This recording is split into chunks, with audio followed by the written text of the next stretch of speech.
Bonjour, nous sommes toujours le dimanche 23 novembre, toujours autour de midi, et je voudrais revenir sur la condition féminine que j'essaye d'appréhender et de mieux cerner ces derniers temps. Et il y a une expression qu'on utilise beaucoup dans les milieux juifs, ou plutôt à propos des juifs, on parle de haine de soi-même. Chez certains juifs qui refusent leur identité, qui refusent leur judéité, leur judaïsme, on parle de haine de soi-même, je crois que c'est traduit de l'allemand, Selbsthass, ou je sais pas quoi. Et je crois quelque part que les femmes sont, dans notre société du XXIe siècle, dans un rapport de haine de soi-même, de refus de sa féminité, de sa féminitude, si on préfère. Et c'est très grave comme phénomène. C'est-à-dire que, bon, ça veut dire que on ne cherche pas à savoir qui on est, on veut être l'autre. Donc il y a une forme d'aliénation. Le féminisme est marqué par une forme d'aliénation. Je crois que c'est tout à fait évident. Personne ne peut le contester. L'aliénation, c'est quand j'envie l'autre. L'envie, la jalousie est au cœur du discours féminin actuel. La revendication est marquée par la jalousie et l'envie. Je veux avoir ce qu'a l'autre. C'est comme la petite fille qui dit « moi je veux ce qu'a mon petit frère ». Je veux avoir ce qu'a l'autre et je ne veux pas, moi ce que j'ai, moi ça ne m'intéresse pas, moi je veux ce qu'a l'autre, ce que possède l'autre, ce dont dispose l'autre. Alors, bon, on pourrait aussi parler de Freud et de la volonté de la petite fille d'avoir un pénis comme son petit frère. Bon, etc. Enfin, c'est pas complètement hors du sujet, n'est-ce pas?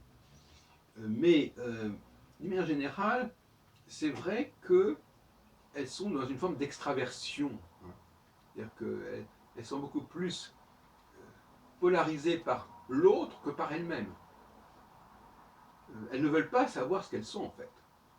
Elles partent du principe que l'homme est le miroir de la femme. C'est-à-dire est l'avenir de la femme. Oui. Parce qu'on dit souvent la femme est l'avenir de l'homme. En réalité, c'est le contraire. Quand on écoute les femmes, l'homme est l'avenir de la femme. C'est-à-dire l'homme a atteint ce que la femme doit atteindre. Donc on a ce postulat qui est très largement répandu, très largement entériné par les femmes, à savoir que finalement, quand on décrypte leur discours, c'est de ça dont il s'agit.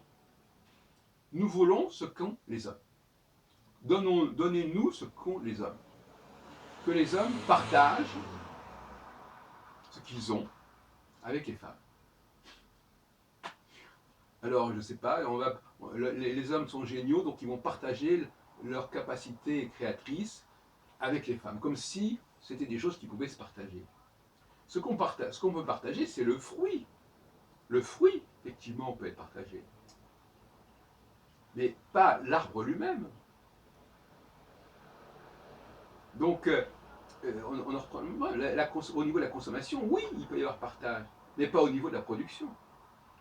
Or, elles ne veulent pas être consommatrices, elles ne veulent pas ce statut de consommateur, qui est pourtant le leur. Elles n'arrêtent pas de consommer. Elles consomment la musique des hommes, elles consomment la peinture des hommes, elles consomment la philosophie des hommes, elles consomment tout ce que font les hommes. Ce sont des consommatrices, et elles ont un pouvoir de consommatrice, elles ont un pouvoir de sélection des meilleurs produits, mais en plus, ça ne leur suffit pas.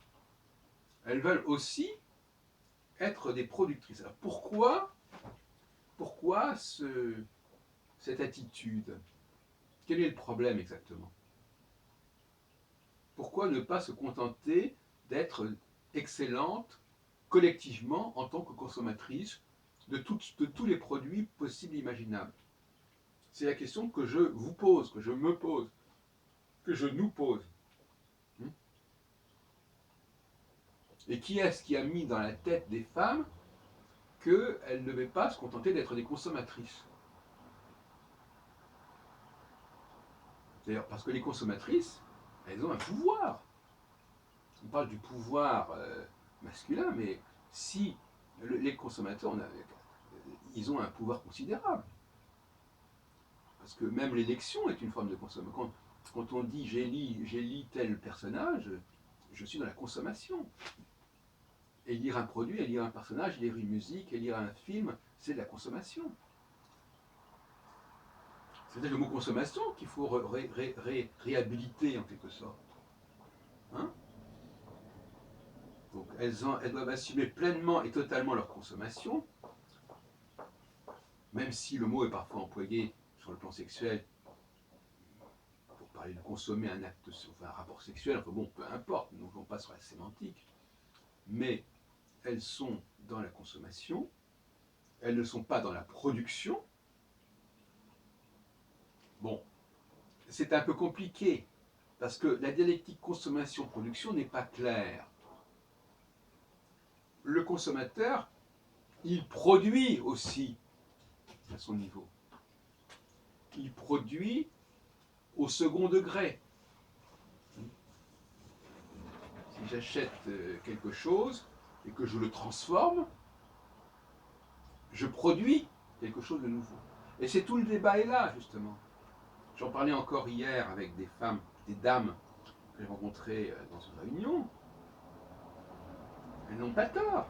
Il y a un niveau de production féminin qui n'est pas au même niveau que la production masculine. C'est ça. Ce sont les deux consommations. C'est-à-dire que je consomme, mais en même temps, je produis. Bon. Alors, on pourrait prendre un terme trivial en disant que, bien évidemment, quand je consomme quelque chose, quand je mange quelque chose, je produis des excréments. Bon.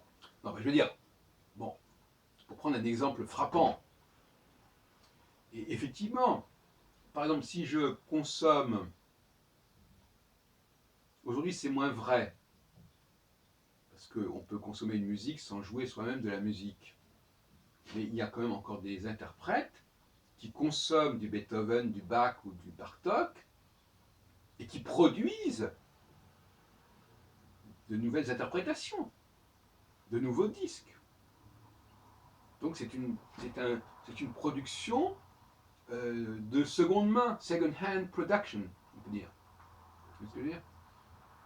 Donc c'est ça qui est là, le sujet du débat, en fait, sur le plan épistémologique. Le consommateur est aussi quelque part, est aussi un producteur, mais un producteur en aval, un producteur en second, qui ne saurait être confondu avec le producteur en première instance, au premier degré. First degree and second degree production. Voilà, à mon avis, les concepts qui manquent. Parce que quand dans un débat, les concepts manquent, quand les grilles manquent, eh bien le débat s'enlise.